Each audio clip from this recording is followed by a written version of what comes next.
Aujourd'hui, nous célébrons la conversion de Saint Paul. Il a commencé d'abord comme un ennemi de Jésus et de son Église. Puis, il s'est converti et est devenu ensuite un ardent défenseur et un disciple du Seigneur et de son Église. Que signifie sa conversion pour moi aujourd'hui?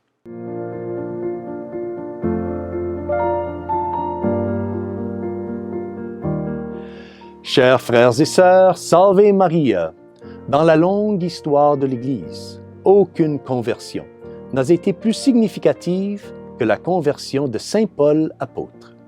Saint Paul n'était pas indifférent envers l'Église avant de se convertir. Il l'avait activement persécutée, approuvant même le meurtre de Saint Étienne, et avait très probablement aussi participé à lui lancer des pierres. Mais il a changé, ou plutôt, Dieu l'a changé, alors qu'il était en route pour Damas. Et quand il a changé, le cours du christianisme a changé, le monde entier a changé. Les détails de la conversion de Saint Paul sont bien connus. Il était en route pour la ville de Damas avec des lettres des grands prêtres de Jérusalem, lui donnant le pouvoir de persécuter et d'arrêter les chrétiens qu'il y trouverait.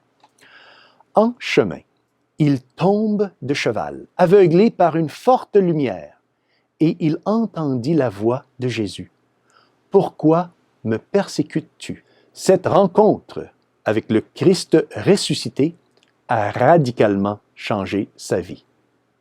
Maintenant, la beauté de la conversion de Saint Paul, c'est qu'au moment où il s'est levé, il n'a jamais regardé en arrière. Il n'est jamais retourné à ses manières anciennes. À partir de ce jour, il s'est vu comme une personne complètement différente, complètement renouvelée, complètement convertie. Ce qui est arrivé à Saint Paul sur le chemin de Damas, c'est ce que le Seigneur Jésus veut de nous dans l'Évangile d'aujourd'hui. L'Évangile d'aujourd'hui est de Saint Marc, chapitre 16, versets 15 à 18. Et ici, nous voyons notre Seigneur qui dit à ses disciples, « Allez dans le monde entier, proclamez la bonne nouvelle à toute la création. Celui qui croira et sera baptisé sera sauvé. » Saint Paul se convertit sur le chemin de Damas, car, grâce à la présence et à la manifestation du Christ, il crut à l'Évangile. C'est en cela que consiste sa conversion. Et c'est en cela que consiste aussi la nôtre, croire en Jésus-Christ. La conversion de Saint Paul nous enseigne que le Seigneur peut transformer notre propre vie. Le Seigneur ne nous abandonne jamais, même lorsque nous nous opposons à lui par notre mode de vie. Le Seigneur continue de frapper à la porte de nos vies jusqu'à ce que nous l'admettons. La vie de Saint Paul, d'avoir commencé comme persécuteur des chrétiens pour ensuite devenir un défenseur des chrétiens, nous assure que le passé de notre propre vie ne détermine pas notre avenir si nous permettons au Seigneur de manifester sa lumière et sa divine présence dans nos vies. La conversion de Saint Paul nous amène à considérer aussi la nôtre.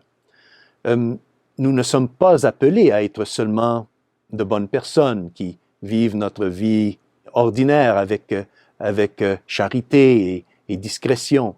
Mais se convertir signifie de se tourner vers le Christ de manière à devenir un autre Christ. En nous convertissant à notre Seigneur, nous sommes appelés à adopter une nouvelle forme de vie, en étant plus charitable, apostolique et aussi prêt à souffrir, à mourir et à ressusciter avec le Christ.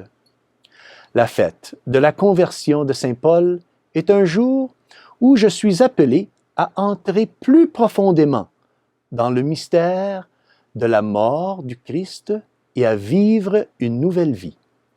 C'est un jour où nous prions pour la grâce, tout comme Saint Paul, d'être si bien convertis par l'Évangile que nous aussi nous dirons « Malheur à moi si je n'annonce pas l'Évangile ». Et que Dieu Tout-Puissant vous bénisse, au nom du Père, du Fils et du Saint-Esprit. Amen. Salve Maria!